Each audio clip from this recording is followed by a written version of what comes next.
As a photographer, I'm constantly asking myself which lens is right to bring with me to a particular shoot. Should I reach for the 50 or is the 24-70 enough? What's going to get the job done in a way that will give me the images that I want? If you use a camera, this is a really important question to consider.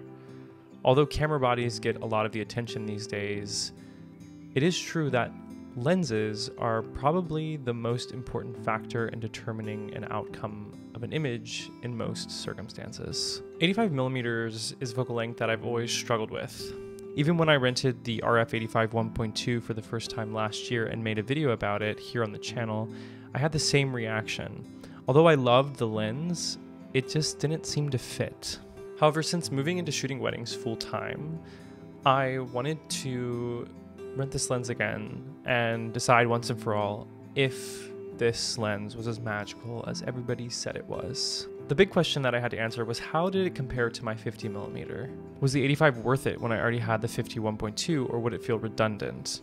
So I rented the 85 again and decided to test it in a variety of situations. And in this video, I'm going to tell you my thoughts about the 85mm, how it compares to the 50, and which one I think is right for you. So why are we comparing the 85 and the 50? I wanted to know if having both lenses made sense. They're both quite expensive professional grade lenses from Canon. Both primes produce absolutely stunning images. They're weather sealed, they're fast aperture, and they're beloved focal lengths for shooting portraits and weddings. The 50mm is my favorite because of the versatility. It has beautiful compression, fast aperture, incredible sharpness, and encourages creativity. Essentially everything about using the 50mm makes me love my job that much more. It allows me to capture the images that I want to capture in a really sort of effortless way. It's the lens that I use most often and one that I could never give up. While testing the 85, I was surprised at how familiar it felt to the 50.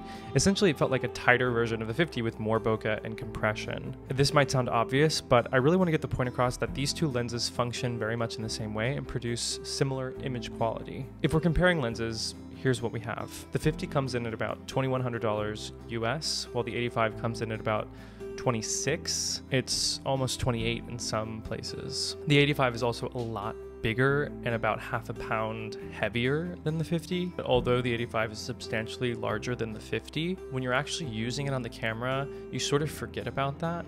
My arms were sore the next day, so I will say that, but I don't think that the size is something that's going to be holding me back from using the 85.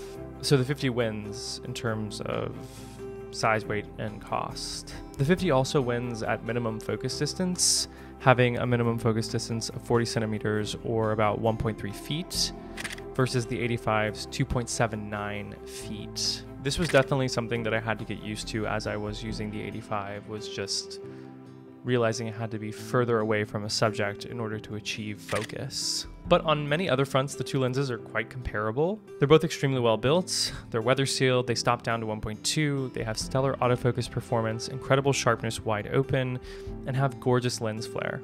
Neither of them feature optical image stabilization, and in normal use, the two lenses function very much in the same way. So the topic of our discussion here is really the focal length itself. You've been seeing some examples from a portrait session that I had where I was using the 50 and the 85 together. That combination is a really special one because the 85 allows you to reach in and get detail shots and get incredible compression. And this is what people are talking about when they say the 85 has that magic quality. It produces images you just can't get otherwise.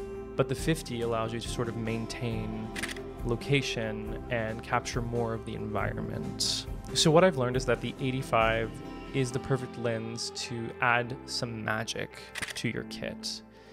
It's really a special lens that works well when paired with other lenses. It's not a lens that I would go to just on its own. It's a lens I would use in certain circumstances. So, for example, ceremony at weddings when I need extra reach, reception at weddings when I need extra reach, or bringing it with me on a portrait session to get some really beautiful portraits with incredible out of focus area. Of course, you could bring this lens with you as your only lens to a portrait session, but I just think that it's not as practical as something like the 50mm, at least for the way that I shoot portraits. If you're trying to decide between these two lenses, my recommendation would be the 50 as a starting place, It's just such a versatile lens. You can create incredible portraits with brilliant separation. It performs really well in low light, but you also get the versatility of a lens that can capture wider environmental shots and close-up portraits. It has a closer focusing distance. It's less expensive. It's not as big and heavy.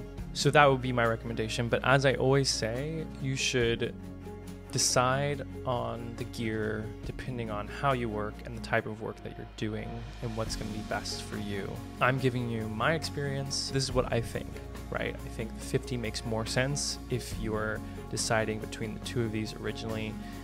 You want to start with the 50, maybe add the 85 later. I do think that the 85 is a welcome addition to any kit. Even if you have the 50, it produces images that the 50 cannot. It is a magical lens. It makes some of the most incredible images I've ever seen, and I really, really love using the 85. My mind has been changed on this. I think it's an amazing focal length for weddings. Let me know what you think if you use these lenses or have used these lenses. Which one do you gravitate towards? Which one would you choose over the other? Are you a 50 person? Are you an 85 person? Let me know down in the comments. If you're new here, consider subscribing. If you liked this video, be sure to give it a like. Thank you as always for watching, and I'll see you soon. Bye.